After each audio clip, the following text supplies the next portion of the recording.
Bonjour à tous, bienvenue dans cette série de vidéos qui concerne les 9 chakras principaux de nos animaux. Le quatrième chakra, ça va être le chakra du cœur, c'est le centre de l'amour. Alors lui, il va être représenté par la couleur verte ou parfois rose, selon les ouvrages.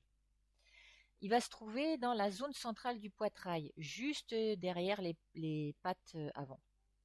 Il va représenter en fait la relation avec les congénères, l'amour, les émotions, l'équilibre, la sensibilité, le partage, le degré de compassion de l'animal. C'est donc vraiment, comme son nom l'indique, le chakra qui est connecté au cœur et qui concerne vraiment l'amour inconditionnel pour l'animal et pour les autres membres de sa famille ou de son troupeau, encore une fois. Les régions du corps qui vont être régies par ce chakra, ça va donc être le cœur, les poumons, le système immunitaire, en général le thymus, la circulation sanguine, le système respiratoire, la poitrine, les pattes antérieures, les coussinets, le sang. Ça va être vraiment un chakra qui va être relié à l'amour inconditionnel et au lien animal-humain. Alors quand ce chakra est équilibré, en fait, vous allez avoir un animal qui va améliorer la régulation de ses émotions. Ça va aussi, du point de vue physique, l'aider à respirer, compte tenu des régions que le chakra régit.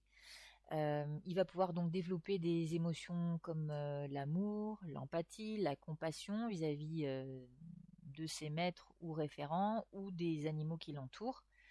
Ça va lui permettre de prendre soin de sa meute, de son clan, de son troupeau, euh, de trouver sa place dans la hiérarchie de son entourage.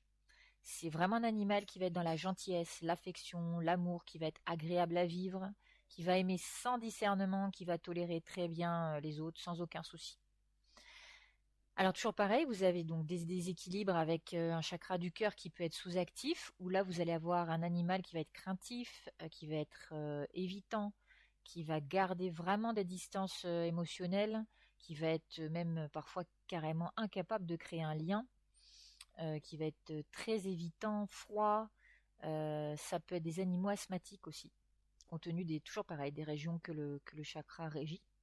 Si maintenant vous avez un chakra du cœur qui est hyper actif, alors là vous allez avoir un animal qui va manquer de limites. Enfin, voilà, ses limites vont pas du tout être appropriées. Il va pas tolérer les autres, il va pas du tout souhaiter interagir avec les autres. Il va être très possessif, nerveux en présence d'autres animaux. Il va avoir vraiment des émotions négatives telles que de la jalousie, de la tristesse, de l'envie. Tout ça, ça peut vraiment prendre le dessus. Ça va donc du coup ça va provoquer des comportements désagréables de la part de l'animal. Il peut être donc très agressif, en colère, irrité, territorial vraiment. Il peut carrément empêcher les congénères de rentrer dans une pièce par exemple, ou de sortir. Enfin bon bref, les cloisonner dans un endroit où il a décidé que c'était comme ça. Ils peuvent développer aussi une grande anxiété de séparation vis-à-vis de leurs référents. Et d'un point de vue aussi physique, tout ce qui est chakra du cœur hyperactif, vous avez souvent des troubles cardiaques. Si vous avez aimé cette vidéo, n'hésitez pas à vous abonner, à liker, à commenter bien évidemment et surtout à la partager afin qu'elle puisse être découverte par un grand nombre de personnes et surtout faire vivre la chaîne. Je vous remercie beaucoup pour l'avoir regardée et je vous dis à très bientôt.